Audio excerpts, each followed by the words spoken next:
Welcome to Houston. We have a problem. Livecast 38. Yeah.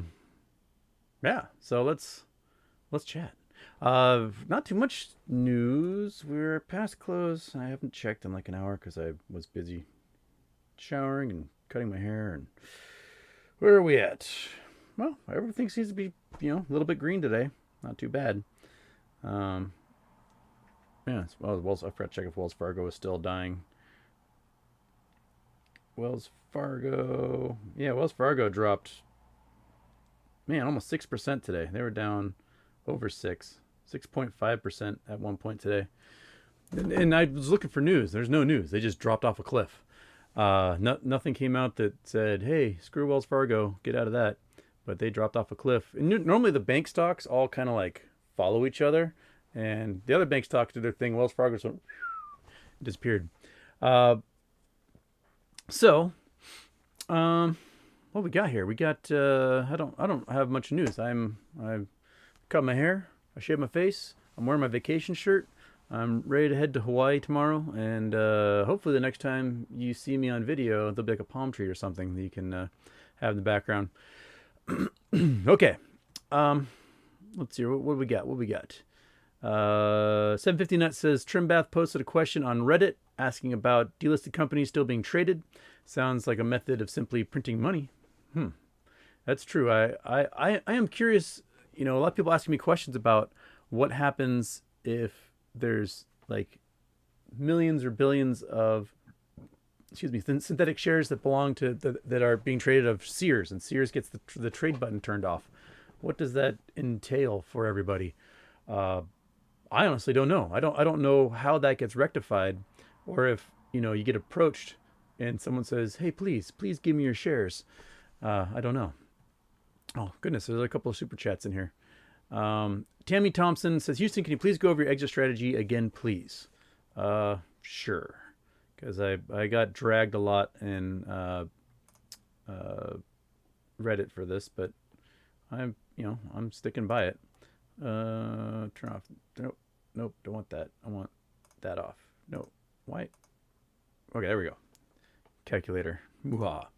Okay, so I've got my number of shares. You have your number of shares. Everyone's going to be different. Some people said that they're going to, when the first signs of ridiculous prices are happening, they're going to sell a good chunk of them and then hold rest for the infinity pool and so on. I am not so rich in shares that I have hundreds or thousands of them that I can sit and wait on like other people. I've got the ones I have. I've got several dozen of them, and that's what I got. My plan is, if we get to why does my camera keep turning on me? If we get to ridiculous prices, 6 figures in there, I plan on selling one share at $100,000. All right. There's one that covers all expenses, that allows me to live for a year, pay off student loans, do whatever, right? Done. One share, done. Now, the way most brokers set up their limit orders is you're not allowed to set a limit order for 50%, for more than 50% above the current market price. So once I sell for $100,000, means I can set a price now for 50% of that, which means I can set it for $150,000. So now I've got, once that sells, I got $250 in my account. And I can sell the next one for 50% more of that at $225. Now I'm at $475,000. I can sell the next one for 50% more than that. So now I'm at $800,000. And next one I'm at 1.3 million total. Next one I'm at 2 million total. One after that I'm at over 3 million, and so on. So that's the 8th share, 9th share, 10th share, 11th share, 12th share, 13th share, 14th share. I'm at $20 million. That's if I climb that ladder the same way, and I still have dozens upon dozens upon dozens of shares left. I can leave for an infinity pool, or if it looks like so much volume has traded at these ridiculous prices that the MOAS might be over, I have no problem selling dozens of shares at $20 million or $29 million or $43 million or whatever it happens to be. Because one share at this price, I'm good to go for the rest of my life, and my grandkids don't have to worry about anything, right? You dump $43 million into a Vanguard account that is making 8% a year, or an S&P 500 account that's doing 10.7% a year. After that, you're at $4 million a year without even touching the principal, just off of dividends and interest. So yeah, I don't need to be, a trillionaire. I don't care. I just want to make sure I can retire. And that's my entire exit strategy. And it still leaves me with plenty of shares out there to, leave for the infinity pool or whatever, should I need to, but also allows me to retire if in case the bottom falls out of it, because they managed to buy up all the shares because everyone paper handed at 10 million or whatever. Right. So that's the basis of my exit strategy right there. When groups are getting into positions or getting out of positions, big funds, institutions, they climb the ladder up and down. It gives them the highest median price than just dumping everything at once or selling everything at once. If people are like, oh, I'm going to get rid of half my position at this price, well, okay, that's your thing. You can do that. You'll probably make a bunch of money and you'll be fine. But I plan on setting those limit orders, and when that sells, sell the next one, and just do it that way, because I see that as making me the most money in the end. You keep climbing the ladder and you will get into the infinity pool. I mean, we are 10 shares in? No, sorry. 20 shares in, it's at $100 million. Okay. 21, 22, 23, 24, 25. The infinity pool is there for you, waiting for you at these prices. I mean, it doesn't take long to get into billions. I mean, I doubt anyone will get billions for their shares, but using that method, you can at least guarantee you will sell shares, be comfortable, retire, and still have plenty left over for if there is an infinity pool.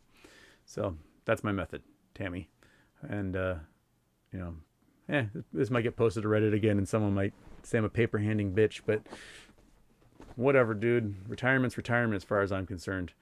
It doesn't cost much money to sit and read a book all day, which would make me plenty happy. Okay. Big Houston. Cameron Mirza, Canadian here via White Rock. Hey, man. What's up with the failure to delivers? Whoops. Oh, crap. Ah, damn it. I did my intro again, didn't I? You son of a bitch. Arrgh. I'll read this again. Cameron Mirza, Canadian here via White Rock. What's up with the failure to delivers? Well, it seems that they're being failed to deliver. What I think is happening with the failure to delivers are on a couple of fronts. One is if they're generated by market makers, those failure to delivers just get forgotten about. People don't pay attention to them, and those synthetics seem to live on forever. There are the failure to delivers that are generated by hedge funds and options houses. And those failure to delivers, they're supposed to be punishment after T+13, punishment after T21, punishment after T35, and so on. And what they seem to do is if they don't manage to buy other options to cover those positions, they bundle them up into huge swaps, and then they trade them with each other.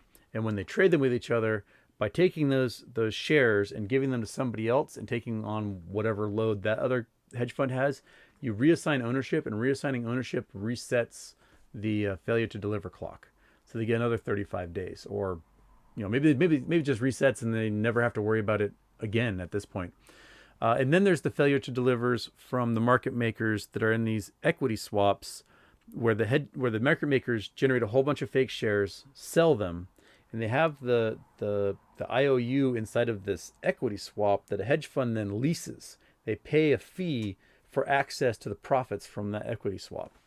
And the market maker doesn't have to report those shares, and the hedge fund doesn't have to report those shares.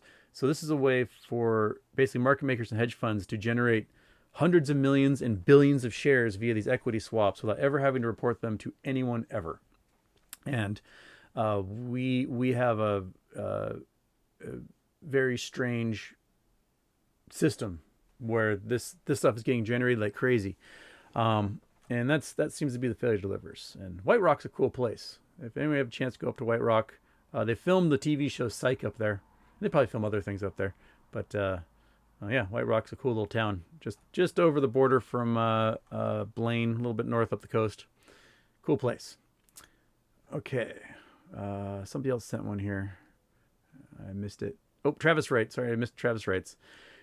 Happy birthday, Houston. Do you think post-MOAS Ape Fund to collectively fund world-changing research is a realistic idea? If so, how do you think that would work? I think that'd be awesome. You set up probably a big endowment, and that endowment would control shares or something in companies, and then you use the profits off that endowment to fund research. And if you do it in a certain way, you can probably fund research, make it a nonprofit, make that nonprofit control all sorts of patents, and then lease out access to those patents or sell them or whatever to raise more money for the fund and do even more research. I'd love to see a very broad, like a science and policy institute that can do lots. Oh no, I just got that stupid yellow warning that my internet is dying on me again. You rah! Comcast, you son of a bitch. Okay, sorry. That the fund like that can do all sorts of research in science and policy and figure out ways to incorporate the two. So you might say, okay, we have food shortages around the world. What are type of policies we can do to get food to people? Because food shortages are never the result of actually not having food. There is usually a result of logistics and some warlord keeping food from people. Things like that happen, and then you have scientific programs that can benefit society and push us forward. I think an ape fund for science would be awesome. Set it up like a you can set up like a venture capital fund even, and look for scientific and tech groups that are going to make advancements in the future and fund them. And why not fund that research somehow? I think it's a good idea. Isaiah Alba, happy birthday. What do you think about owning computer shares in your name? Necessary? People want to do it, by all means, go for it. It just seems like a somewhat complicated process to deal with for me personally. I've got enough brokerages as it is that I've got to pay attention to. I probably won't be bothering with computer share on my own. But it does make it so no one can lend your shares. It's in your name. It has to be a real share. It can't be a synthetic in there. So it is a system that will work for people that want to do it. I just am too lazy and to go through with it. It took me 2.5 months to get my shares out of Robinhood and into Fidelity, and like dozens of phone calls and angry emails and stuff like that. So that's what I don't know how long it would take me to get things into computer share. So I just, at this point, I'm done transferring things. I've got all my meme stocks in Fidelity, and that's where they'll stay. And I'll just go from there. Okay. Equinox moves. MOAS real close or really, really close? Thoughts? I think next week will be key. If we have really, really bad news next week on the economy, for whether it's, how many foreclosures happened after tomorrow, or evictions, if they start talking about the debt ceiling a whole bunch in the mainstream news, that will be a big deal. So I think we should look at that news and see if that has been if that starts raging. So if we see bad economic news really start to take the forefront, inflation numbers for August come out as terrible, jobs numbers come out as terrible, COVID numbers continue to be terrible, debt ceiling news is awful, foreclosures and evictions are terrible, things like that start perpetuating, and that's when we'll start to see a dip in the SPY, and that I think brings MOAS closer. Okay, there were some good questions that had come up before I even had a chance to make sure this isn't someone yelling at me for having terrible. Okay, no. Let's make sure it wasn't like Get Real telling me that things were going wrong in the chat. Man, my stupid video. My internet makes me so angry. so angry. Okay. What was the questions here? Green Days, Boom Candles, looking good. Andrew Stewart says, "Hey Houston, I am an avid thrifter as well. What's your best find at a thrift store or flea market?" Best find. I think my best find was years ago, probably like 15 years ago. I went into a Goodwill, and at the Goodwill were 2 Vienna acoustic shelf speakers, and they're for like $7. And I said, I think these are pretty good. And on the note it said, blown driver on woofers. And I was like, I might be able to solder those together. Let's see. So I bought them for $7. And then I looked up their serial number online, and they were still under warranty. So I went to the local Magnolia Hi-Fi stereo shop, and I was like, hey, speaker's broken, fix them. And they sent them back to Vienna, and then shipped them back to me like a month later fixed. And they were $1,999 each new. So I sold them for like $2,000 on eBay. All I do is wait a month. That was probably my best thrift store find ever. Yeah. I also have like, I've got like Christian Dior shirts and Brooks Brothers and things I've gotten at thrift stores. So I've gotten some pretty good finds that way. Got some, I got one of those gold Legend of Zelda Nintendo cartridges for a couple bucks. I like thrift storing. It's like my favorite thing ever. John Chestenay, aloha, currently living on the southwest side of Oahu. Can you give some more info on landslides of the Hawaiian Islands as they age? Yeah, we could talk about mega tsunamis a little bit, because people always want to know about mega tsunamis. I got to go there. I got to click on the Google Earth. Womp. And then I have to open Google Earth. There we go. Okay. Let's talk about mega tsunamis. Okay, touch on this a little bit. So, you can see the Hawaiian island chain. There's Big Island of Hawaii, the lesser islands. And then there's the seamounts that head all the way out to Kamchatka Peninsula. So essentially, the Pacific Plate is moving out and under Asia. And as it does so, this hot spot stays in the same spot and makes new islands every few million years as this thing is moving over. So the islands move along, and the hot spot stays in the same spot, pumping out lava. And it makes these big volcanoes called shield volcanoes. And the shield volcanoes are basaltic volcanoes. The lava is really ooey gooey and flows really easily. So the mountain builds 2 ways. 1, the magma chamber inflates and pushes up the rock. And 2, lava comes out and flows down the sides. And as it does so, it runs nice and easy, and it makes these big giant shield volcanoes. And the volume of these volcanoes are insane. The Big Island of Hawaii is mostly Mauna Loa, which is over 13,000 feet, and Mauna Kea, which is over 13,000 feet. And Mauna Loa is like the most massive volcano on Earth. It goes from the sea floor to top is like 30,000 feet and change. And you can fit dozens of Mount Everests inside of this mountain. But the way these mountains are formed is, as that magma chamber pushes everything up, volcanoes generate 3 cracks in them. And these are called rift zones. And those rift zones all have flanks. And usually there is a 2 strong flanks and 1 weak one. And on Mauna Loa, you can see where the rift splits open, you get lots of lava flows. These curtains of fire will happen. And so you have a strong one on the south side of Mauna Loa and a strong one on the northeast side of Mauna Loa. And then the weak one is on the northwest side.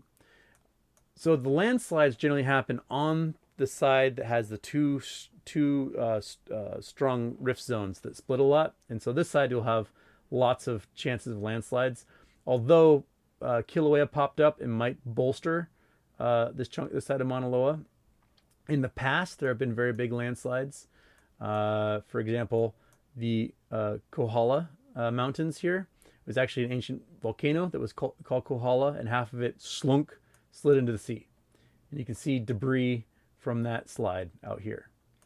Also, Molokai.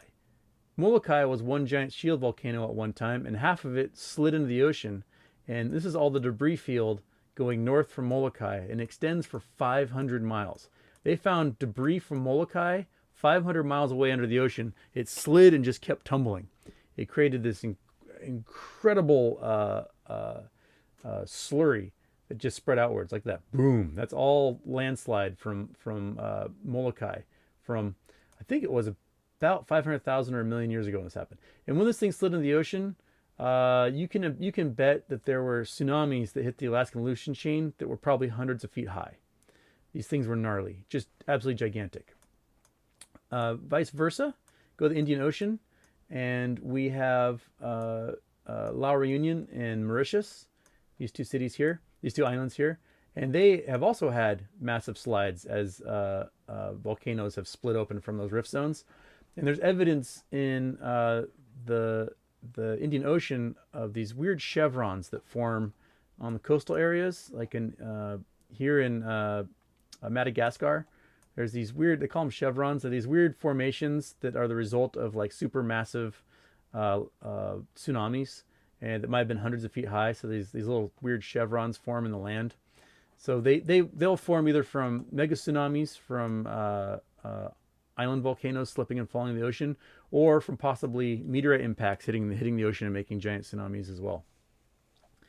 So those are the things we have to watch out for. And there's ocean island chains all over the world that can do these things, and the chances are probably once every few 100,000 years one of them goes. So we got the Hawaiian Islands, we've got the French Polynesia and Tahiti and Fiji, we've got Samoa.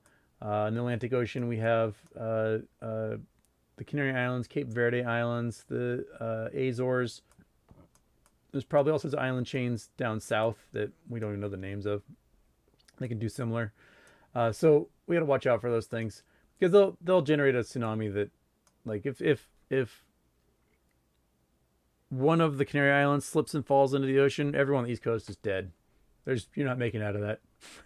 Unless maybe if you're in a plane, you might make it. But even skyscrapers will have a hard time making it through one of those tsunamis.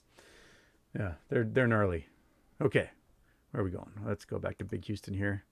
And did I miss any super chats while I was talking? Yeah, Cameron Mirza Comcast service is very questionable. They suck. Christopher Sawchuk, may I ask, did you buy metamaterial covered calls that were buy to open or sell to close? I think economy across all markets will dump first or second quarter. I bought those covered calls. I don't know if I'll exercise them. I will probably sell them if the price gets bonkers enough. I might keep a few of them just to see how high it goes, but it won't take much. I was able to get enough of them cheap enough that if the price gets to, $20 like it did before their merger, I don't have to work for a year. So I'm happy with that. If it gets higher than that, then, that gives me so much more money to put into GameStop. That's what I'll do. I'll be like, more GameStop shares. So there we go. Okay. All right, let's head back into the chat here. Lots of good questions already so far today. Tuesdays always end up being a good day. I don't know why I don't do more shows on Tuesdays. Oh, I know why, because I'm busy and I have things to do. But I'm on vacation, baby. Woo!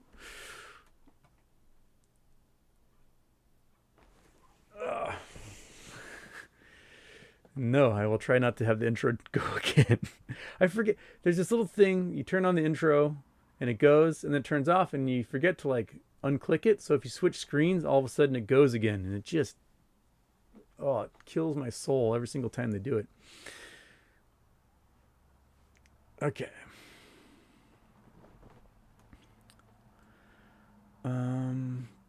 Sweetness of Color by AJ.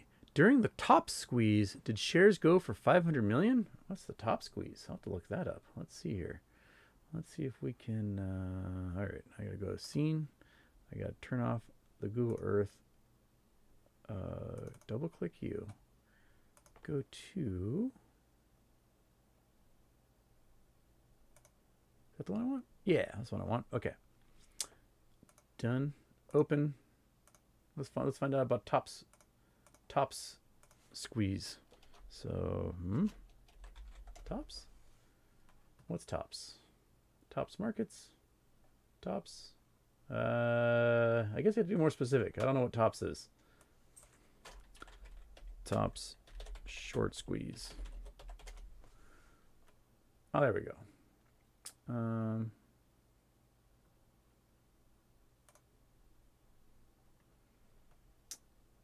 Tops, where are they? Market cap, not very much. That's what is that it? Just tops? Okay. Well, how come you didn't show up?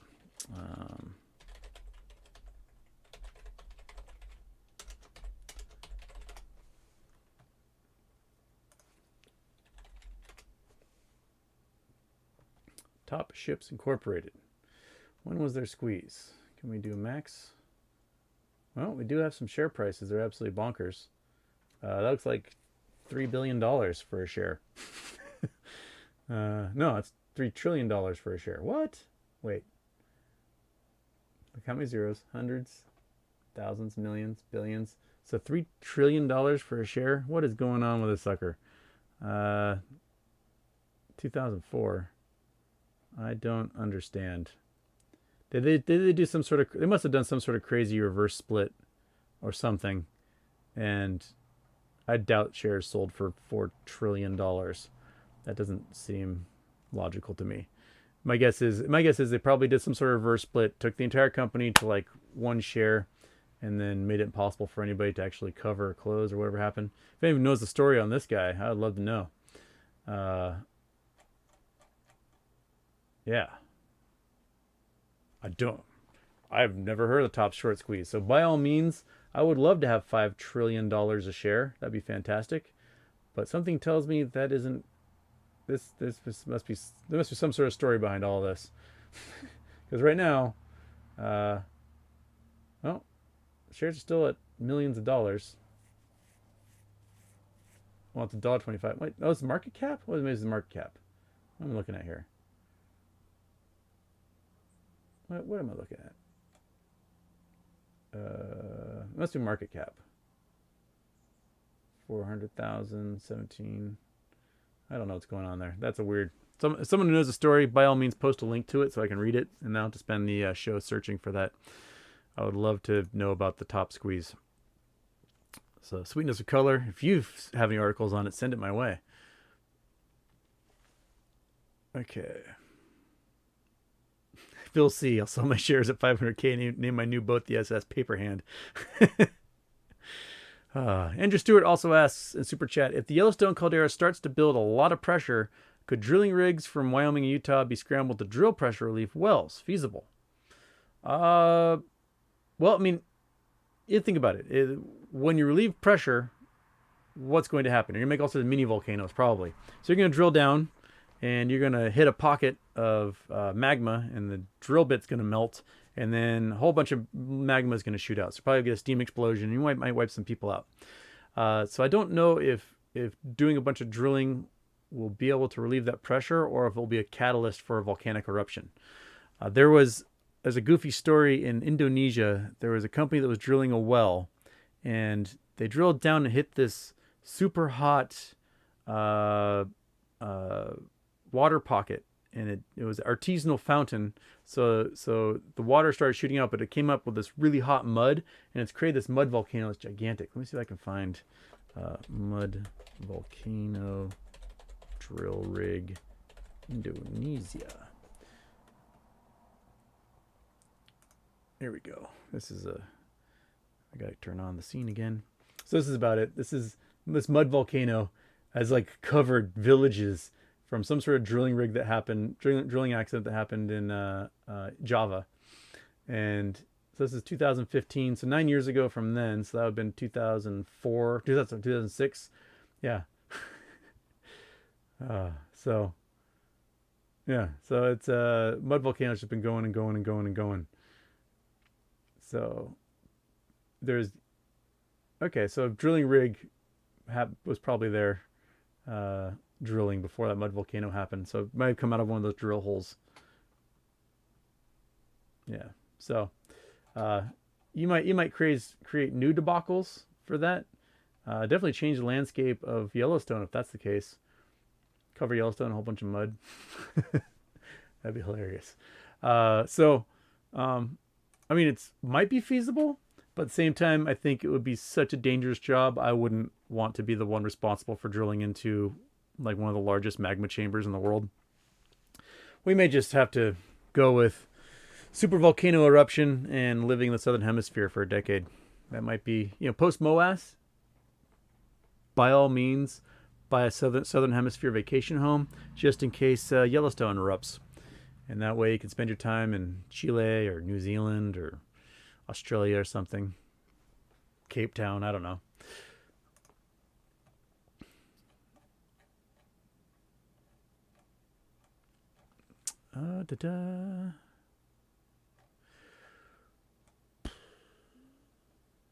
Eric Dudley, are you on Wi-Fi? Yes, I am on Wi-Fi because the router is way over there and I have no way of wiring in. So I'm stuck on Wi-Fi. I'm sorry, man. Such is life.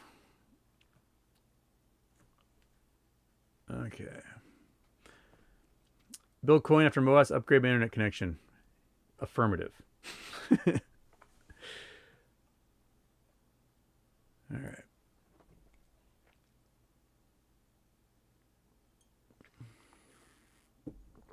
Eric Dudley, do you think if everyone sets their stop loss at the same time at a very high price, can that cause a squeeze, or is that manipulation and ineligible? I don't think you can set a stop loss until you've crossed that point, right? So, I mean, I guess it might work if we reach 30 million a share or whatever, and everyone sets their stop loss to 20 million.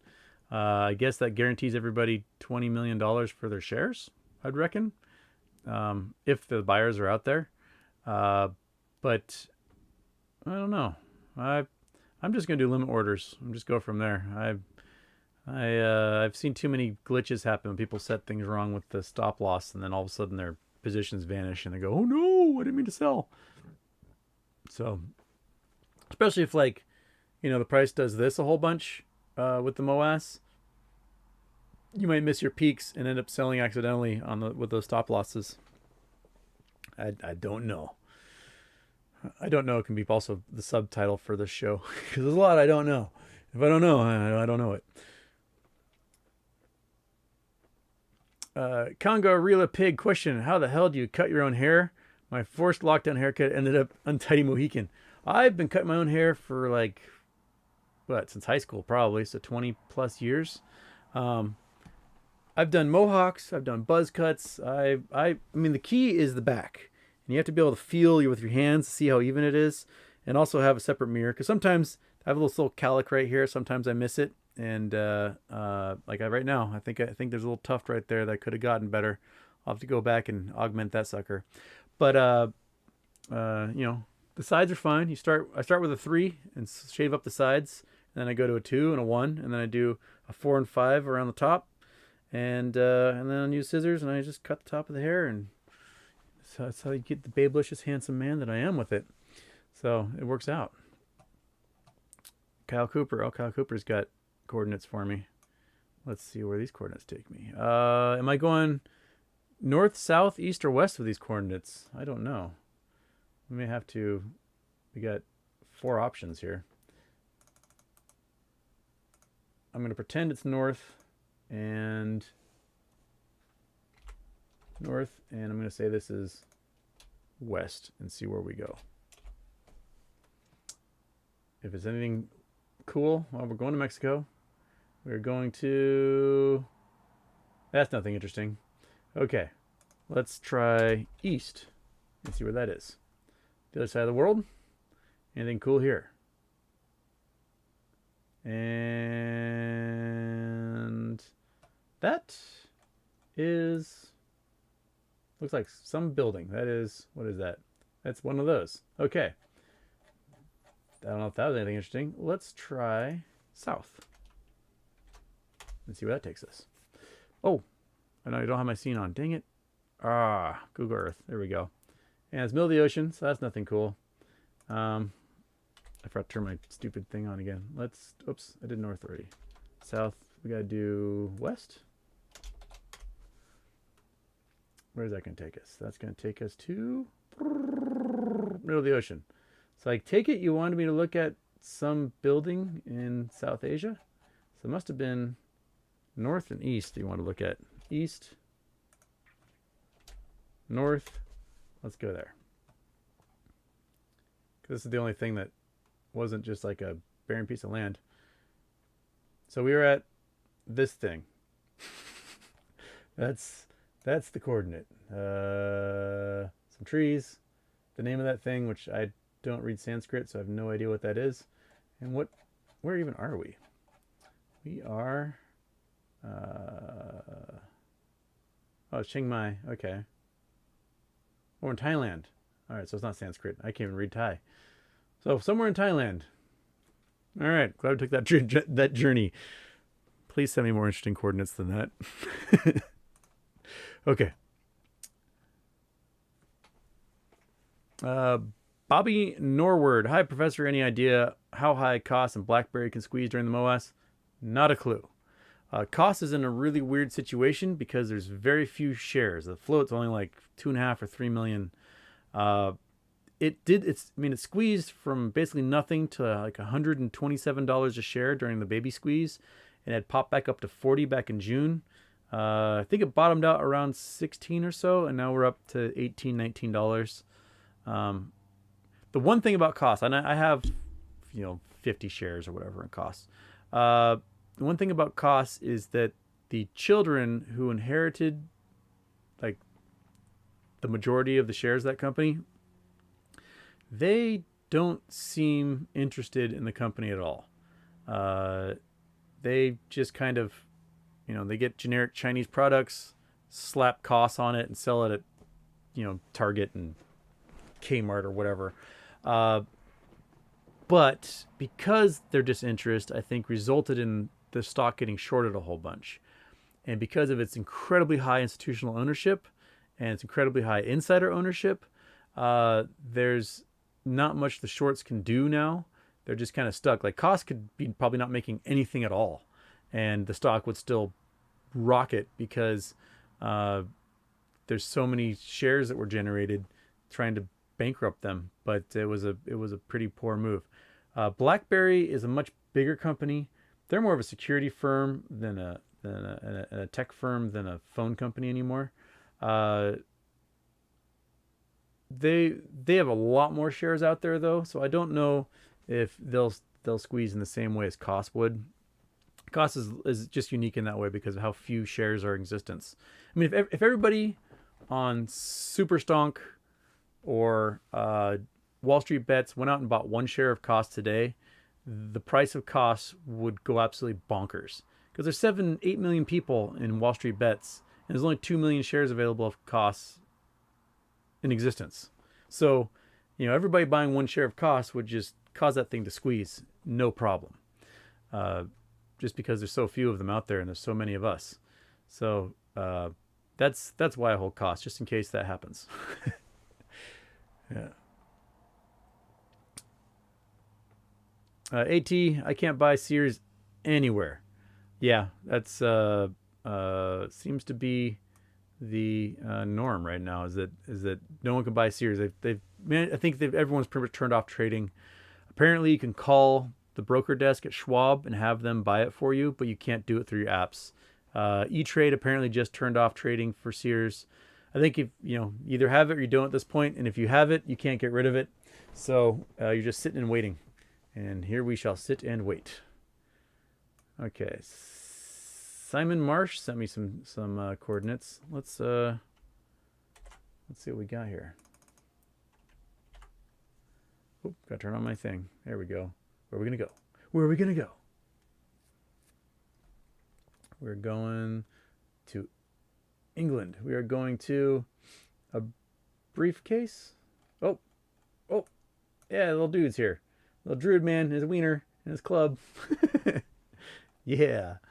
There we go. I want to look. I want to look right down. Let's get you lined up here, friend. Let's get you lined up. Whoop, there we go. All right, look at that guy. He's got his wiggly club. He's got a big old schlonger. It's very happy to see us too. Way to go. What is this guy? Cern's Abbott Giant. Abbas Giant. Looks like there's a couple other doohickeys in here. That perhaps some lines. What do we got with this guy? Is this a druid thing? Rude man. Rude giant.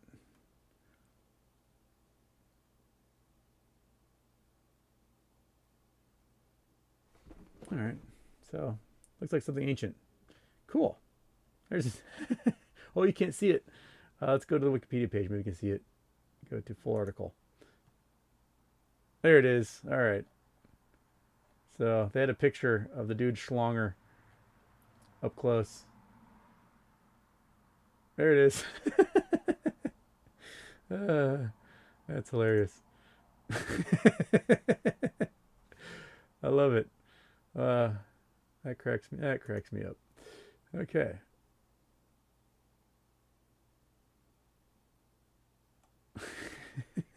So this druid, when was this made? When was this thing made? So, first known drawing from Gentleman's Magazine, 1764. First recorded 1694. Huh. Crazy. Interesting. I wonder who was responsible for making that wiener man. That's awesome. Thank you for that one. That is some good coordinates to send me to. I appreciate that. Okay, Cameron Mirza. Proud to smoke some Canadian Kush, legal here. Nice, nice. All right, hook it up that White Rock, BC. White Rock, green grass. Alan S. After MOAS, are you going to use some of your money to buy Comcast so you can have a decent internet connection? Have you looked up a vehicle called the Sherpa? I think it'll be perfect for you. Ooh, all right. You guys send me all over the internet today. Chrome. Turn off Google Earth. Go to Chrome. Mud Volcano. Sherpa truck? Is it a truck, I assume? Nope. That Sherpa truck or jacket. Quit. Sherpa ATVs? All-terrain vehicle. What do we got here? Oh. But now it's playing an ad on somebody else's YouTube channel here.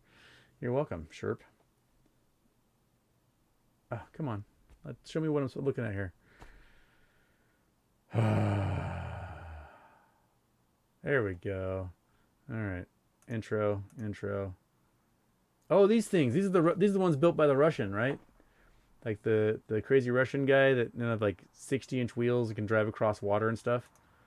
Yeah, these things are cool. I'd totally get one of these things. They can just paddle their way across lakes and things. All right, yeah, definitely. I'm definitely going to be playing with Russian billionaires on one of these things. I'm game. Look at that. That's so much fun. No more flat tires in the desert. Just paddle through everything. Excellent. That's a good one. Okay. Yes, I will definitely. There'll be a Sherpa in the garage and every house I have. Post MOAS.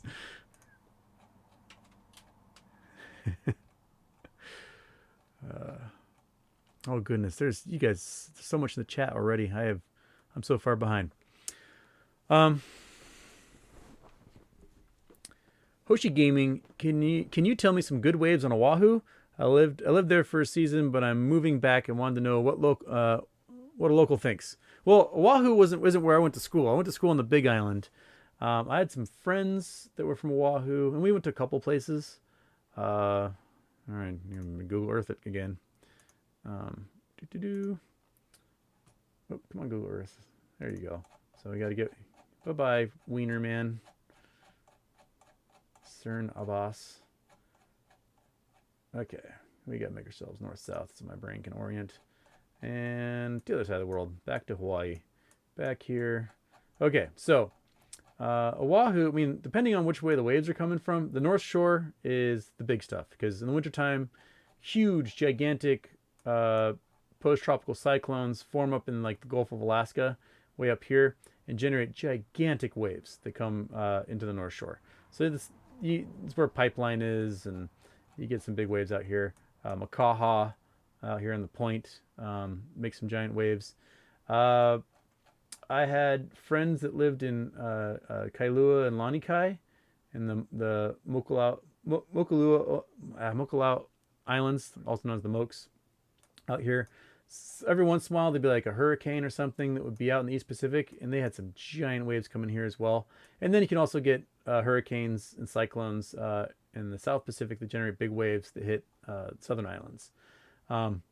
I'm not too familiar with all the surf spots. I've been to, it's like, was it Sharky's?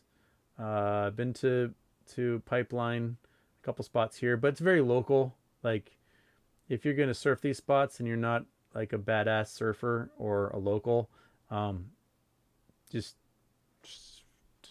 watch your step. Like, surf the shoulder. Don't piss anyone off. If locals tell you get lost, get lost. Be like, apologies, good day, sir, and get in your rental car and get the fuck out of there. You don't need to get your bones broken over a wave. But there's, you look in little tourist books, there'll be surf spots where tourists and visitors can go and build up a reputation. On the Big Island, most of us would surf at Honolulu, which is north of town. I would not recommend surfing in Hilo Bay, no matter how delicious the big waves come from the north. I mean, there's been times when there's like 60-foot waves, they'll break over this breakwater and they'll become just smashing into town here. And people are like, oh, I want to go surf it. Hilo Bay, and I'm not making this up, is the largest freshwater spring in the world. Over 700 million gallons a day of fresh water, groundwater, bubble up into Hilo Bay. And what you have is, you've got, 50,000 plus homes and things here, 50,000 people, and none of them have septic systems. None of them are on sewer. What everyone has here, because the lava rock is so hard to drill into, are what they call cesspools. They just dig a big hole, and they just fit all of their sewage into that hole, and it just dumps into there. And it leaks into the groundwater, and it floods out to Hilo Bay. So if you want some of the craziest skin disorders and parasites, you go surfing Hilo Bay, and you'll be covered in bumps and going to doctors for months and months and months, and be absolutely miserable. There'll be hives inside your butthole, and there'll be nothing you can do about it. You'll be the most miserable human being in the entire world. So don't surf Hilo Bay, no matter how great the waves look. Just because humans like to poo, and human poo ends up in Hilo Bay. There's Pohiki, which is, remember correctly, it's down here somewhere, which has got some good waves. And then on the other side of the island, every once in a while you get some good waves. When I was graduating from college, this was December 2006, there was a storm called the Hanukkah Eve storm that slammed into Washington State. And this storm was a gigantic post-tropical cyclone. There was a wind swath from north of Vancouver to south of Portland that was 125 mile an hour sustained winds. And these winds smashed into the northwest and absolutely just wiped out power for everybody. And the poor girl who's house sitting my mom's house was stuck like there for like 2 weeks without power, while taking care of her cat, while everyone was in Hawaii living themselves. And 70 foot waves came in and smashed into the Big Island on the north side. But waves refract. We have refraction waves. So if you have light bending through things, it will refract. Well, the waves come through the channel here and bent and refracted. And we had 30-foot waves on this side of the island, on the leeward side, where Hilo, not really touristy. I told my family to stay on this side of the island, much more touristy, and only bother to come over for my graduation. So we pretty much spent the week out here. And the waves that were crashing out here were like 20, 30 feet. And they were from waves that were coming from the north and just refracting around the island and smacking into the coast here. And so everyone was like, oh my gosh, where are these waves coming from? And everyone was running and getting their surfboards and just getting absolutely smashed into the beach. I did not surf those waves. My brother, who was a professional surfer, he went out and we watched him just get pummeled from the comfort of the pool deck. Like, the biggest I've ever surfed is like 10 feet, and that was the most terrifying thing of my entire life. and I just got ravaged. So looking at 2, 3 times that, I'm not prepared physically, mentally, or any of the above to be in that ever. I body surfed bigger and almost died doing that too. But yeah, so that's surfing in Hawaii in my nutshell. But most of the surfing I did was at Pohiki, which is, there's a little river that comes out. Where is the, right here, I believe. That's where Pohiki is, right there. Honolulu, yeah. Sorry, no, Pohiki's south. Honolulu's where we're surfing. Pohiki's the one down south. I've been there so long, I'm messing my names up. Pohiki's this one. Honolulu is that one. That's where we'll go surfing mostly. All right. Let's get back to Big Houston and a super chat. Gregory Galicia. Houston, can you elaborate what you said yesterday about the government paying us in bonds, not in cash? No. We would get paid in cash. What would happen is the Treasury or the Fed would generate loans. And these loans would go out to banks. And the banks that were the prime brokers and lenders for these hedge funds, they're on the hook for all the losses. And if there's enough money for them to cover that stuff, and we're looking at a liquidity crunch as a result, then that's where the Fed will step in and just dump a bunch of cash into these banks. And that cash will probably be in the form of loans or bonds. And my guess is they'd be very long term, because we're talking about amounts of money that are absolutely bonkers. Hundreds of billions, if not trillions of dollars. And if it's trillions, tens of trillions, hundreds of trillions, whatever, they're going to want to set that loan period for those bonds really, really far away and hope that inflation takes care of it in the end. Like if you're making $1 billion a year in payments on something, that's a lot of money. But if inflation goes nuts 20 years from now and $1 billion is chump change, then you don't have to worry about it that much. That's kind of like how most public works projects get done. Is you need to build a train. Oh, it's going to cost $1 billion to build that train. So you make some sort of bond. You issue a bond, and that bond might get paid off over 30 years. And by the time 30 years are up, and it would cost $100 billion to build the same train, then everyone's like, oh, we got a screaming deal for that. All right, awesome. So my guess is that that's how the bonds would work to get people their money. Yeah. Okay. Blue Hefner. I know no one knows how high GME and AMC will reach, but with everything you know, could you give us a realistic range, lowest to highest? Man. Well, I think the floor will easily be above 100K. 6 figures, no problem. I do think it will get into the millions, possibly tens of millions, and you may get weird freaks that sell a share or fractions of a share for the equivalent of hundreds of millions of dollars, if not more. When people are faced with that kind of money, they just sort of go, all right, I'll take that and live at a hotel in Monaco for the rest of my life. I don't think everyone will get that price. That's the thing, is that this peak zone, the absolute peak, is reserved not for everyone. But people who are below the peak in this zone, they're still going to make so much money that they won't care. So that's what I think. I mean, in February, everyone was like, woo, maybe we'll get $1,000 a share for GameStop. And then by the end of February, it was like 10,000 a share. Then it was 100, then it was a million, 10 million a share, 1 billion a share. And, that serves a purpose, and then it gets everybody's expectations much, much higher, and that they will refuse to sell at lower prices where, would be considered the paper hands or whatever. But if some of those folks who think that, this will also peak at like 650, 700, those guys are full of crap. It's going to peak way higher than that when it actually squeezes. It's gonna be ridiculous. And I alluded to this yesterday in my ponderings. Like, why on earth should Bitcoin be worth $60,000 or the $1 million people are planning, and not this stock, right? There's only going to be 155 million Bitcoin in existence ever. Well, there's only 73 million GameStop shares ever. There are more investors in GameStop than there are in Bitcoin, right? And we've seen other stocks reach hundreds of thousands of dollars, millions of dollars. If that Tops thing is correct, market cap of $5 trillion or whatever it is. So we've seen these stocks do this in the past, and none of them have ever had the attention paid on it that this stock has had.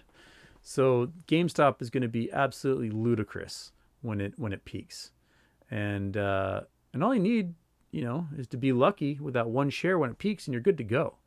I plan on being strategic and lucky. So I'm gonna be strategic first, and then have enough left in the pool for that lucky shot in the infinity pool, and go from there. But I'm not going to hold everything forever and hope for that infinity shot. I want to guarantee myself retirement first, and then gamble on the infinity shot, because it's if you only have one shot and you miss it, then that's it. Doesn't matter how diamond hands you were. If you miss the peak and it collapses and you don't get the chance to retire, then oh well. I think it's going to be ridiculous. I think the floor is going to be absolutely high for days or weeks at a time. It'll be all over the news about how much money people are making. It's going to be silly. It's going to be absolutely wild. And then it'll be over, and there'll be a whole bunch of new like millionaires and stuff out there. Okay. I can't know if I'm saying this right. Afzed Loros. Afzed Loros. Have you ever been to Europe? Yes, I've been to Europe. I've lived there. I lived in Austria for a while. Let's go to the Google Earth and go back to Europe. I haven't been everywhere. I've been a few places. I played professional baseball in a little town called Kufstein very briefly. I ended up hurting my elbow. I tore my tricep tendon, and no one in Europe knew what to do with that, so they sent me back to the U.S. where I had to have surgery and stuff like that. Kufstein. Kufstein has the ugliest castle in the entire world. It's a little town, sweet little town. There's Kufstein. It's on the Inn River, so it's like halfway between Innsbruck and Munich. So you fly into Munich, and they said it was like, it's like an hour outside of Munich. And I looked at the map, I'm like, that's more than an hour. And then they picked me up at the airport, and I forgot about the Autobahn, and we're doing like 150 miles an hour through windy foothills to get to Kufstein. So Kufstein's right on the border with Germany. So there used to be like a border post that's kind of abandoned here. It's got a great little river. It's got an ugly ass castle. The castle it's up on one of the hills, right? Where's the castle? Come on. Whoops. There we go. I thought the castle was on a hill next to the river. It's been 20 years since I've been there. That might be where the castle is. But it's a cute little town. Our baseball fields were a little south. Where are you? They were somewhere down here next to the river. Are baseball fields even still there? Are they still playing baseball in Kufstein? Yeah, the baseball team was really good. The Kufstein Vikings, they ended up winning the national championship that year. I think they won the Eiffel Cup as well, which is kind of like a tournament of club teams. Somewhere down here was the baseball field. I don't remember exactly where. It's been a long time. But maybe it was a little further from the river, because it was right next to one of the mountains, and we would get the water was just like the stream would go through this trough, and you just drank out of the trough because there was snow melt and things that would just pour down the mountain. So I lived there. We played baseball all over. My elbow ended up exploding in Bolzano in northern Italy, up in the Tyrol mountains of Italy, and that's where I tore my elbow. So I got to this, like, I threw a fastball, my elbow exploded, and I screamed bloody murder, and then like 1,000 Italians went, "Oh no!" And I just rolled around the ground for a while. I'm like, no one came to help me. So that's where I lived, and I've been Germany, Austria, Italy, Switzerland. I have friends that live in Switzerland, and I try to visit them every couple of years and go skiing. My former fiance was from Nantes, France. I've been to France, been to England, been to Norway and Iceland. There's a lot of places I want to go though. I really want to go. I really want to sail basically from Venice down the Dalmatian coast all the way to Greece someday. That's a big dream of mine, and I'd love to like take my grizzled old sailor father with me and do that trip in a nice luxurious yacht. But yes, there's more places I want to explore. I want to go everywhere, man. Just gotta figure out how to bring Monkey Boat with me.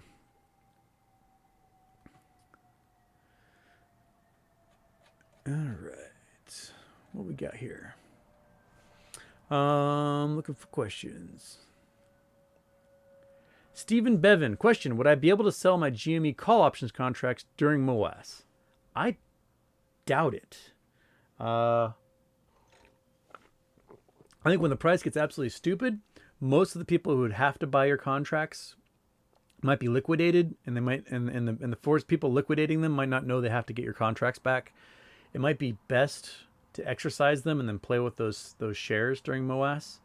Because like when the price goes high, oftentimes the buyer of those contracts are the ones who issued them because they realize, oh my goodness, I better buy these contracts back and delete them from existence before I have to like find shares that are worth even more.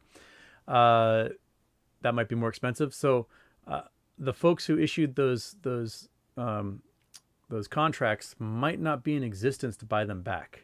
So they may not sell during MOAS. I wouldn't count on selling them. I would say it's probably better to exercise them and then play with the shares after that happens.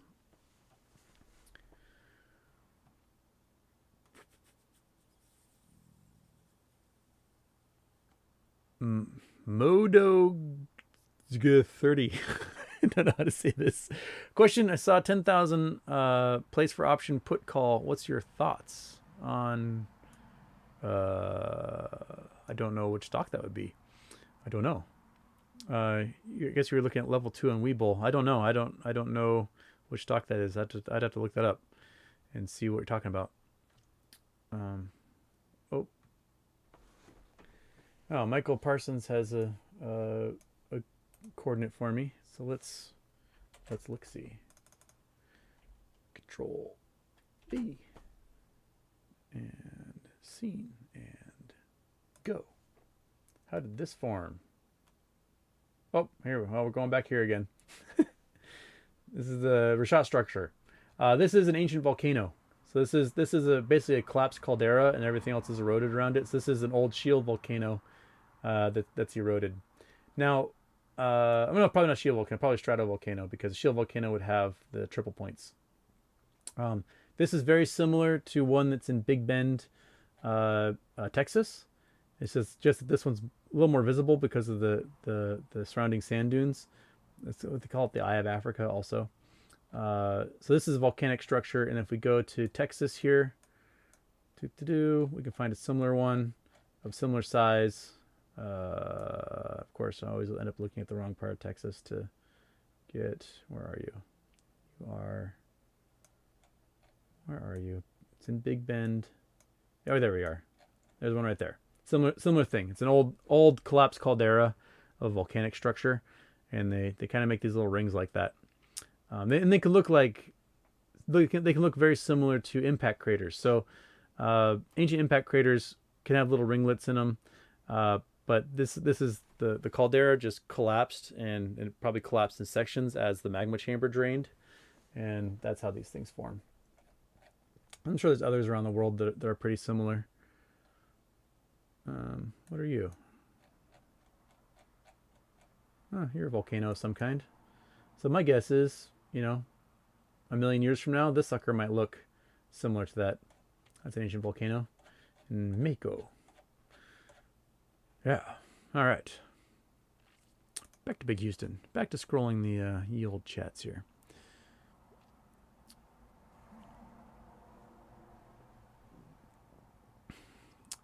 Ind Isco. When the MOAS happens, should I even go to work? I feel like if it started, I would instantly feel ill because of the anxiety of becoming wealthy. Well, I mean, let's face it. You may have to call in sick just to be able to do your trades during the day, right?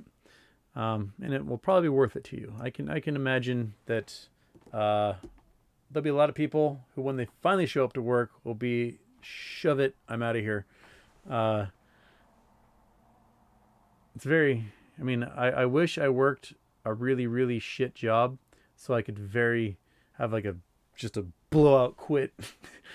I will never fuck you up yours, and just. But the people I work with are lovely, and I'll probably finish out teaching the quarter because I feel some sort of responsibility to teaching people.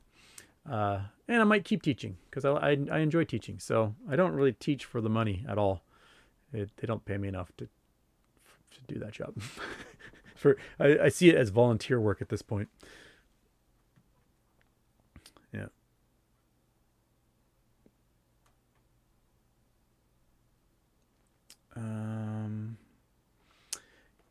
King Rilla Pig. King Rilla Pig. How much money do the Fed have, and why give it to any bank when the next share is sold at $150,000? The Fed has as much money as they want. Your dollar bills are federal notes. They can tell the Treasury like, hey man, print money, and money gets printed. And they also deal in Federal Reserve notes, which act like cash. So they can give banks Federal Reserve notes, and the banks can then, say they have cash and dump things on everyone. Remember, money isn't real. It isn't. Money is a social construct. Your paper that says 20 US dollars on it or whatever is imaginary. We imagine it has value, and that's why it exists. So as long as we imagine it has value, then it has value. The moment we imagine it doesn't have value, then it no longer has value, collectively. And that's how all currencies work. That's how Bitcoin works, how everything works. Value is ascribed by our perception of it. And the minute that perception is broken, then there's no value. So, they can print as much money as they want, and as long as it doesn't affect the perception of the value of that money, then it's okay. But if we print so much money that the perception of that is that the value of the money just plummets, that's when we run into trouble. And so there's going to be some sort of balance between, the Fed having to dump cash into these banks to pay us, and billionaires getting absolutely curb stomped by liquidation of the hedge funds. So there's going to be a transfer of wealth in that case, and a generation of wealth. Like they're going to be creating wealth that may result in inflation and other cataclysmic things. Regardless, we're going to be on top, and that's all that matters for us at the moment.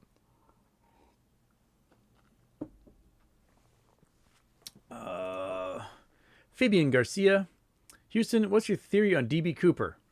Oh man. Okay, so those who don't know DB Cooper, he hijacked a plane, said he's going to blow it up unless he got, I think it was like $250,000. This is in the 1960s.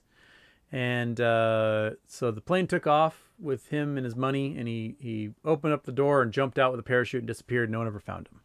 Although they did find some stacks of cash, and they did find in Southwest Washington, looked like a remnants of a ripstop nylon parachute. They never found a body, and they never found the rest of the cash. So who he was, I don't know. My oldest brother was a pilot. He still exists. He doesn't fly planes anymore. But he was a firebombing pilot, and he was doing firebombings in I think it was Wyoming, sometime in the early 90s. And he swears that this guy he worked with was DB Cooper. He's like, this guy was DB Cooper. Looked like him. He was independently wealthy and just flew these super dangerous planes for fun. Didn't really care about the money.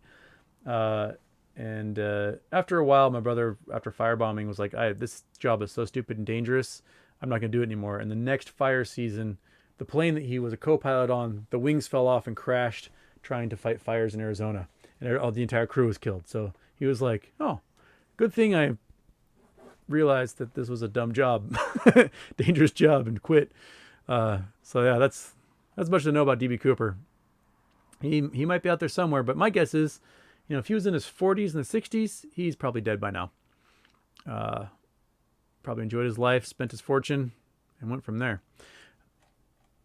Joseph Danko, you answered GME but not AMC. Your guess ceiling. Oh, AMC. I think AMC's six-figure realm for sure. There might be people who get lucky and get higher. The thing about AMC is that the float is a lot bigger, and the institutional investment is not as much, and the insider investment isn't as much. So the retail owns 85% of AMC. So they've got one thing going for them is if retail is in lockstep, shares don't get sold. What they have going against them is that but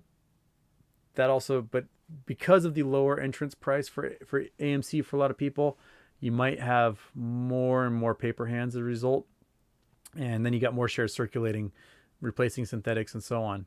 I don't see AMC.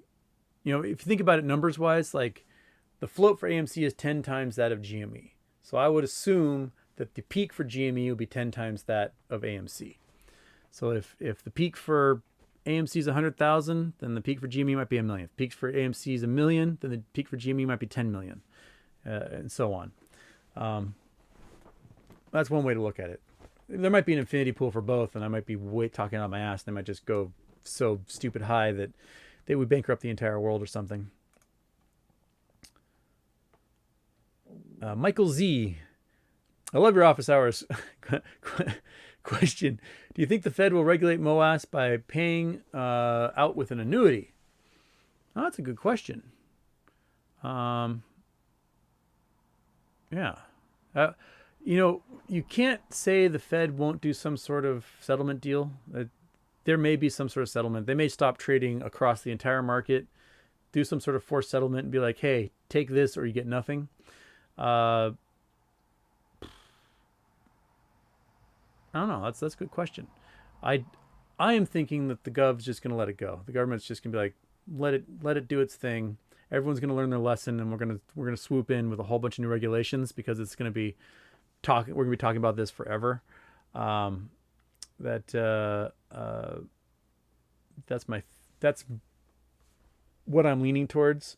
But I can't rule out that some jerkwad will step in and force us to do some sort of brokered settlement deal. But an annuity might not be terrible. I mean, if you get what you get in your annuity, it still might be a ridiculous amount of money in the end.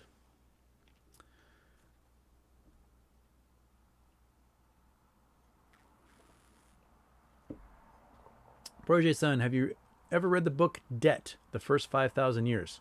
Stellar book. Graeber was an amazing author. I've not read that. Let's put that on the old... Where's my pen?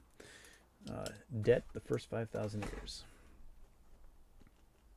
Of course, my pen is not working. There we go. Debt, First 5,000 Years. What's the name? Graeber?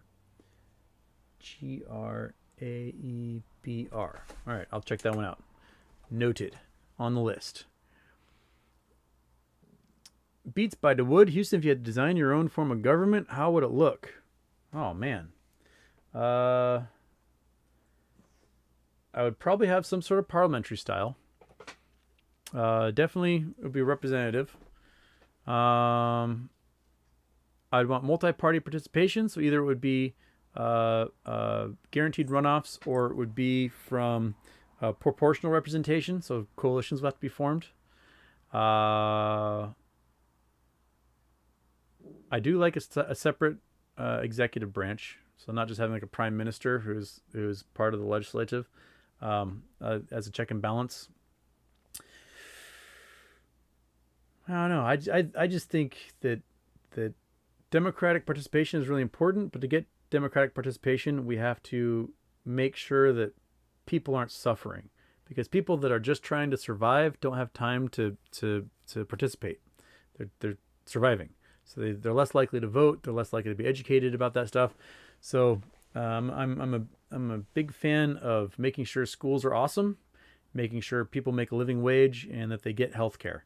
And as long as they get those things, they're going to have a good, stable life. And if they have a good, stable life, then they have the opportunity to do their hobbies, learn, read up on stuff, participate and volunteer their time. And that's to me would be an ideal form of government, is as long as you've got lots of participation and people are living well, then they don't have time to find scapegoats and blame others and be racist dickwads.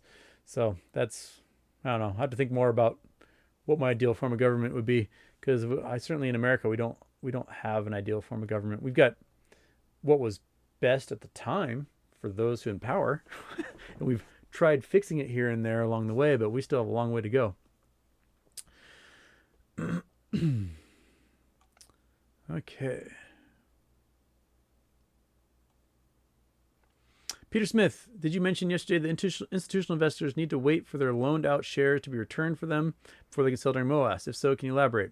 That is, well, what rule was it? It was one of those first rules that were presented in like February and March. And, oh, what rule was it? I can't remember the number. So part of that rule was tied into the fact that some of these institutions were lending out the same share multiple times. So they'd have synthetic, or they had a share, and they would lend it out, and someone would take it and short sell it. And then that same institution would take that same share and lend it out to someone else, and then have 2 synthetics in their account, and then have 3 synthetics and 4 synthetics, all based off the same share. So the rule, whichever rule it was, put a stop to that, and part of that was they couldn't, if they had purposely lent that share out to be short sold, they couldn't sell that share to somebody until they received their share back, and then they could sell again. If anyone remembers their rules, the thing is you get NSCC 001, then you'll have DTC 001 and OSC, and they all blend together in my head. If somebody can find that sucker and pop it in there, I would love it and be grateful forever. Nick Callis, what's wrong with the Afghanistan style system? I mean, it's great if you're Taliban, I guess. Everyone else, not so great. Any form of government's fantastic if you're the one on top, right? I mean, yeah. Mobutu had a great system of government for Mobutu. Idi Amin had a great system of government for Idi Amin. Oh.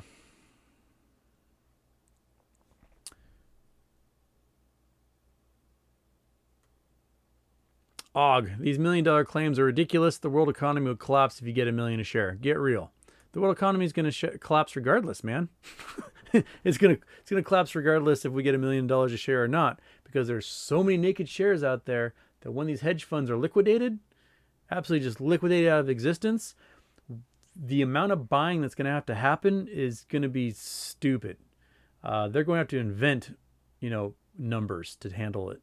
So, asking for $1 million a share is no different than asking for $1 million for a Bitcoin. There is no difference. So, they're going to have to pay one way or the other, and the only way they can pay and close those books is to pay us what we're demanding. So I think it's silly to say that no, we're not going to see that kind of money per share.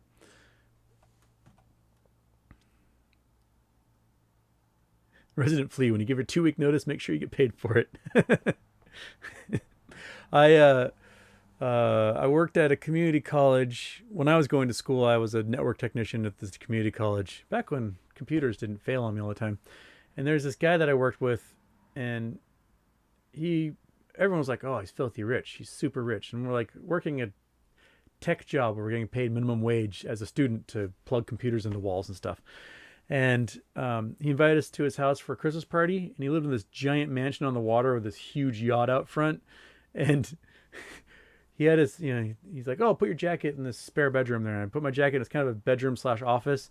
And on his desk was like hundreds of unopened paychecks from the college. I was like, what the hell did this guy do in his real life? I mean, when you're rich, you can just do the job you want, I guess, and, do that.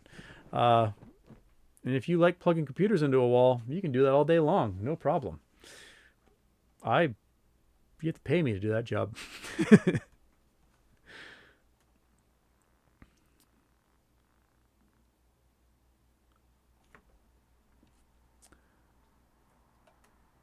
Sweet as Color by AJ. It's from Italy.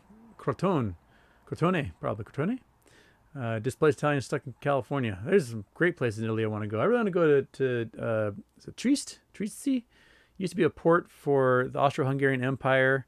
It was a whole bunch of like Slavs and Croats and stuff end up moving there. But I heard it's just gorgeous. There's awesome universities, research institutions there, and it's a pretty cheap place to live. I kind of want to visit, check it out.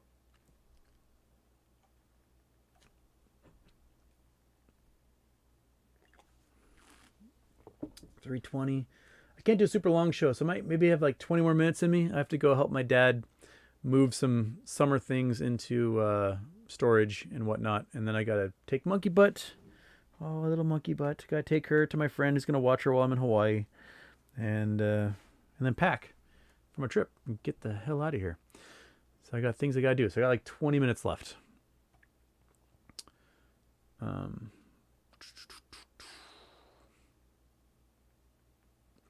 Yeah, man. Will you close positions and instantly buy blue chip stocks with all those earnings, or transfer some to an account? Well, I mean, I will definitely take some cash and use that to pay off student loans and whatnot. But for the most part, as this stuff drops and MOAS winds go up, if I get my T+2 cash, I'll probably just be dumping it into blue chips and index funds and dividend stocks, right? And just hold it there until I figure out what I want to do with it. Because it's easier, if I want to transfer from Fidelity to someone else, to some fancy investment bank that will be my prime broker or be my broker, because they've got different benefits for rich assholes. It's easier to transfer those stocks than it is to transfer the cash, because they always hem and haw about the cash. Oh, you can only take out so much at a time and things like that. I'm certain that the type of account we would have we have the option to upgrade to rich people accounts at that point.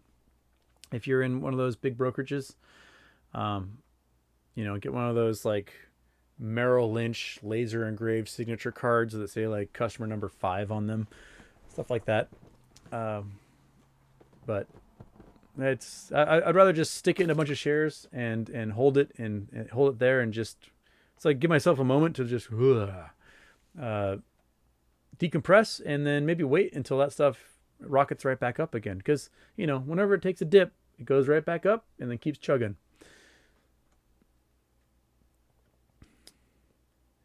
$34,802 J-Dog. The wings fell off? Yes, they did. Let's see if we can find an old article about it. This would have been, I don't know, like 94, maybe? One sec. Let me see if I can find it. Scene. Gotta turn on the Chrome. Turn off the Google Earth. There is an Arizona, I believe. Arizona fire bomber crash.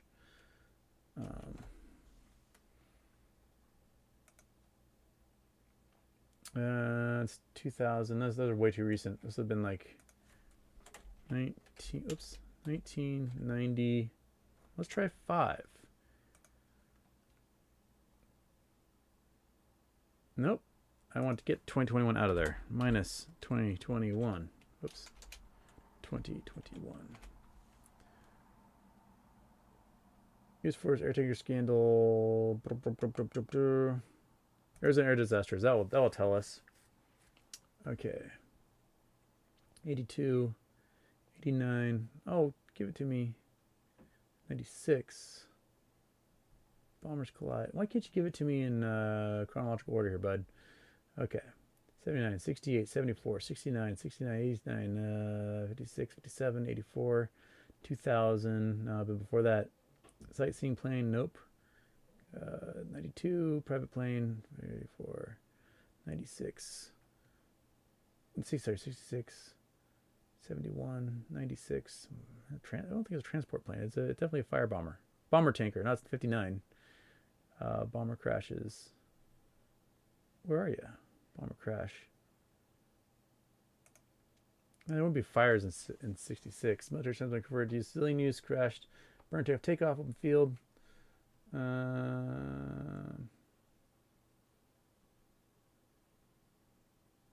Nope, that wasn't it. I'm not sure where it is. There was definitely fire bomber crash. It was sometime, I think, in like 94, 95, somewhere in there.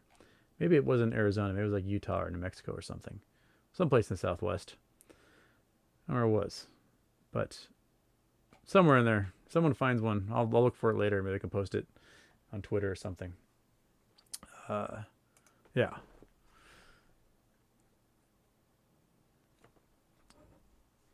Okay. Hold until you see your phone number. That's a good strategy. Yeah. Everyone set their limit to the phone number there.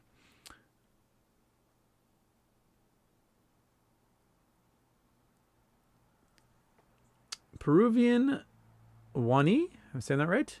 Mr. Houston, do you think that the couple of other recent short squeezes is to get in the head of some retailers in hopes to show them what could happen if they don't sell early? 7-month AP here. Yeah, possibly. Or to distract us. Like, oh, well, I'll dump some GameStop and I'll buy some Spurt or whatever. Or Root or Be Big or what? Some other ones that had little pops. Maybe. They could be legit squeezes as well. I just, I've got my GameStop holdings and I got some other things I play with because it keeps me interested. And there we go. After MOAS, you'll invest on blue chips. Would you reinvest in GME? Would you consider GME a blue chip after blow up? I think GME is a blue chip now. The stock price of it now, if they manage to squeeze all those synthetic shares into what's the actual float of GME, the price per share would be thousands upon thousands upon thousands of dollars. So I think it's a blue chip now. It's a company that makes $5 to $7 billion a year in sales. And if your company makes $5 to $7 billion a year in sales, your market cap should be in the $30 to $50 billion range, regardless. So at $30 to $50 billion, to bring up the calculator, let's look at calculator. Turn you off? No, turn you off. Calculator, there we go. So let's clear. Let's say it's 50 billion. And we divide that by 73 million shares in existence. That means we should have $684 a share. Should be the absolute floor of GameStop post MOAS. Because companies that make that much in sales every year, that's their market value. That's what they're worth. That's what Chewy's worth. Chewy makes about the same amount of sales as GameStop, and Chewy's worth $30 billion plus dollars. So, Ryan Cohen sold Chewy and is looking at GameStop saying, hey, it's a similar company with similar sales and a growth potential that can be unmatched because they can move into the online realm and become dominant in gaming online and selling games and things online. So, $684 a share is a reasonable share price post MOAS for GameStop. And if it's half that, okay, $340 a share. Cool. Regardless, that's more than what the share is worth now because of it's diluted with all these synthetic shares out there. So post MOAS, I think GameStop is definitely a blue chip. And my guess is post MOAS, GameStop will probably do some sort of stock split, and they'll double or triple or quadruple the number of shares out there, because blue chips need more shares.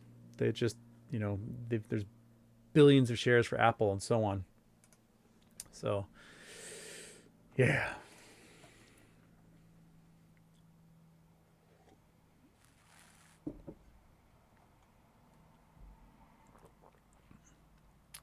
Okay. Searching for some questions.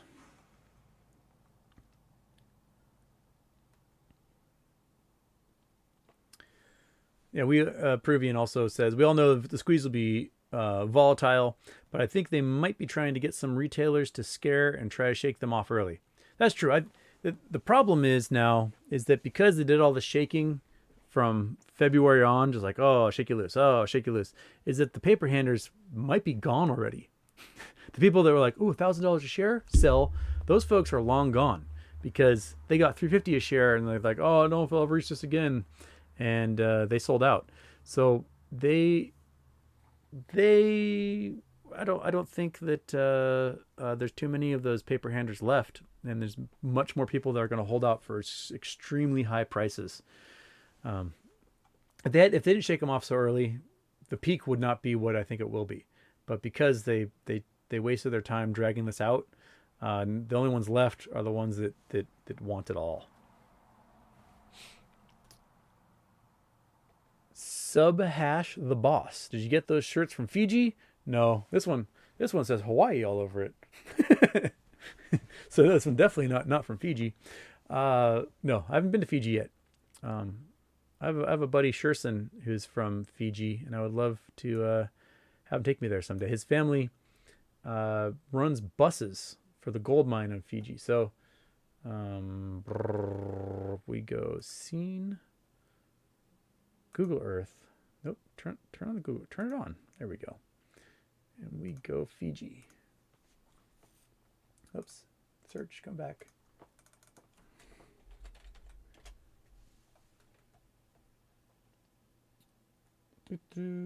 So Fiji is it's an island arc volcano. So you have one plate going one way, another plate going another way, and these island arcs, volcanic arcs forming. And the type of lava you get out of these is more silica rich.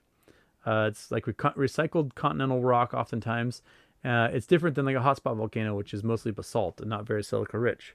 And when you get silica rich magmas, you have lots of water intrusion, and the water will superheat and melt out metals, and you get different types of mineralization than you would with a hotspot volcano like Hawaii. So you have no metals in Hawaii. There are none.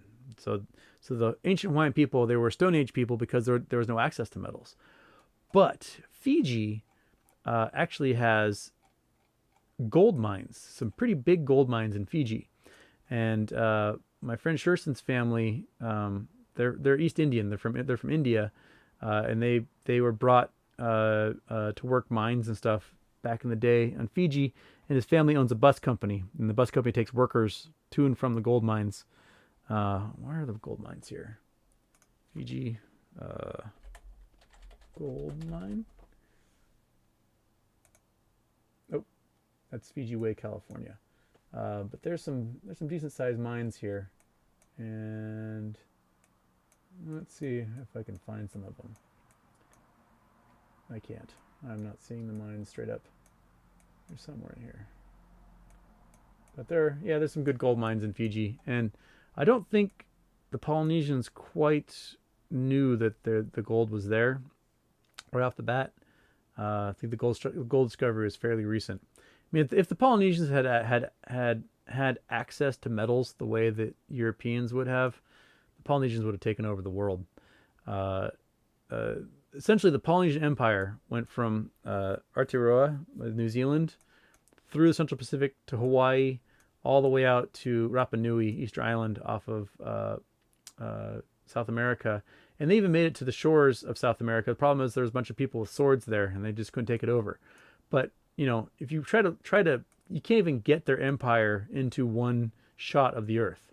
Like, their empire was an entire hemisphere of the Earth essentially, and Genghis Khan didn't even have that. Genghis Khan had this, right? So Genghis Khan's empire is smaller than the Polynesian Empire. Polynesian Empire geographically was so huge that we can't even fit the entire thing into, like, I can barely fit. There's Polynesia right there. So their sailing prowess and navigation skills were unmatched. They just didn't have any metals. And if they had metals, they would have just hacked everyone in the New World part. Polynesians are terrifying. Big, giant, scary, excellent sailors, badass warriors, gnarly. I don't know how that shirt got me talking about gold mines in Fiji to empires of Polynesia, but there you go. Trinity's going to Bora Bora. Do it. I'd love to sail the South Pacific as well. Zach Trenton, do you honestly think the squeeze will last that long? Do you think the light at the end of the tunnel is near? I think the potential for the end of the light tunnel is very near. If economic news in September is bad, that's good for us. I don't know how much longer they can make this thing go on. But the squeeze itself, like the actual, when it pops, I think that will take days or weeks for them to finally buy up everything.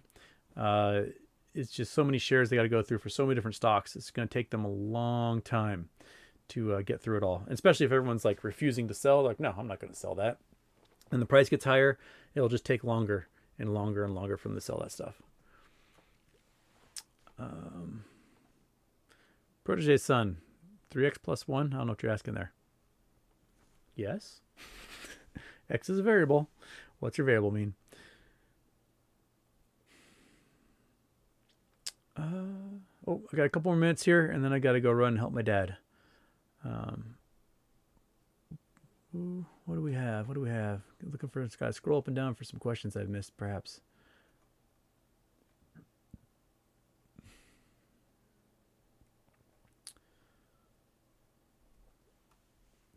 Bobby Chow. People like Kramer and Fundamentalist say AMC GME can't go that high, like 1,000 or 5,000, because it'd be too much market cap. But my question's yes, when MOAS, but after stock will stabilize back to normal, right? Yeah, after stabilize back to normal, $300, $600 a share will probably be normal.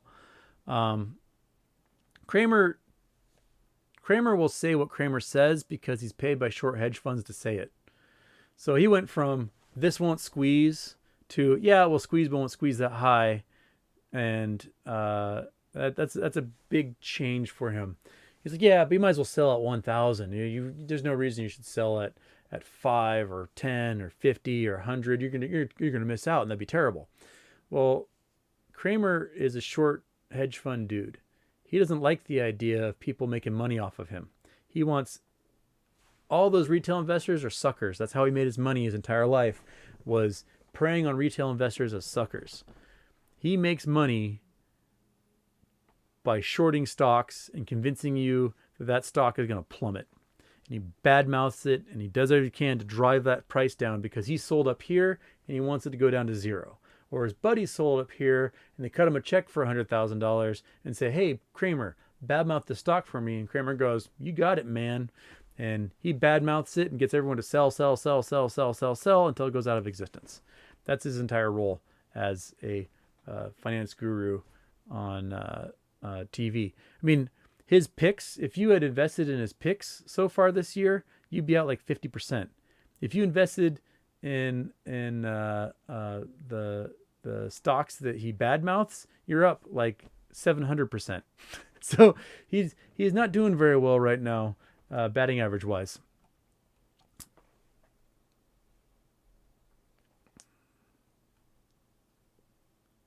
Chris T bought a few 100,000 shares of Black Dragon just for science. If it pops soon at the NFT, then that's proof of concept. Yeah, I don't know if anybody. I bought it after you had to have the share in your account for the NFT, so I don't know what the NFT looks like. But if anybody happened to own Black Dragon before July 30th, and they can share a screenshot on Twitter or something of what the Black Dragon NFT looks like, I would love to see it.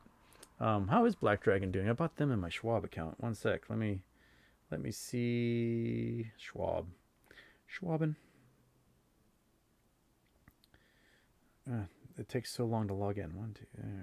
There we go. Still logging in.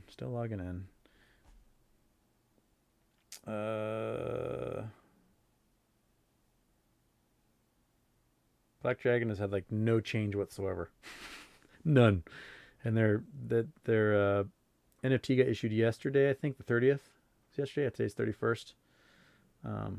Today's 31st.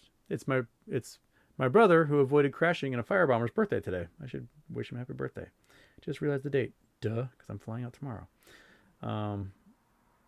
Yeah, Black Dragon. The price didn't do anything on Black Dragon today, so that experiment is ongoing.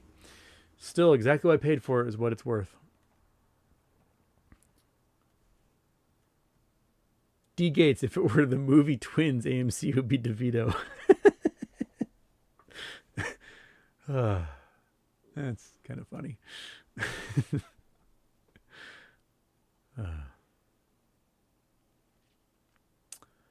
Okay.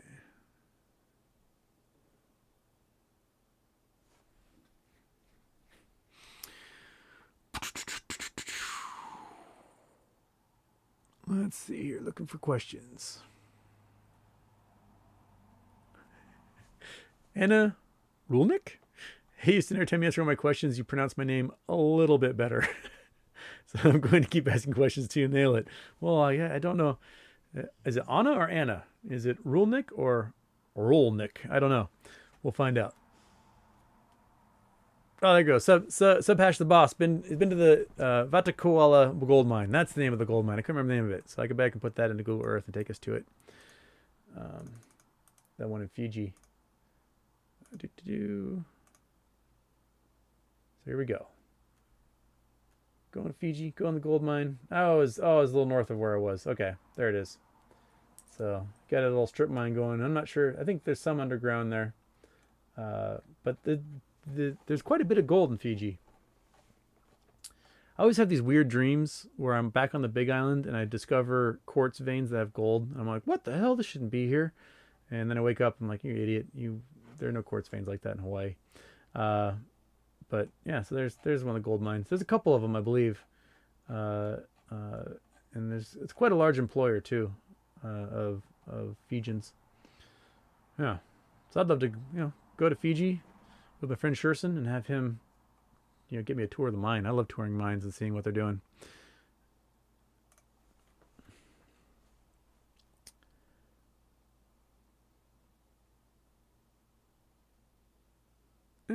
Okay. Oh, I'm past 3:40. I gotta go on. Do the YouTube show from Volcano. I might, if I've got signal out there, I might go live with you guys and poke lava with a stick. If Kilauea needs a breakout though. It's inflating right now, and they're saying there might be eruptions soon. So hopefully it'll happen while I'm there. And let's go from there. Next time I see you, I will be in Hawaii. So let's look for some palm trees in the background, and I'll see you guys then. Thank you so much for tuning in. I'll try to do maybe a show Thursday. Depends on when I get settled and if my friends have decent enough internet, I can do a show. If not, I'm gonna have to go find a spot to go do it. Mooch some internet from a hotel somewhere. But I'll see you guys later. And the intro is now your outro. Bye-bye. Oh, go.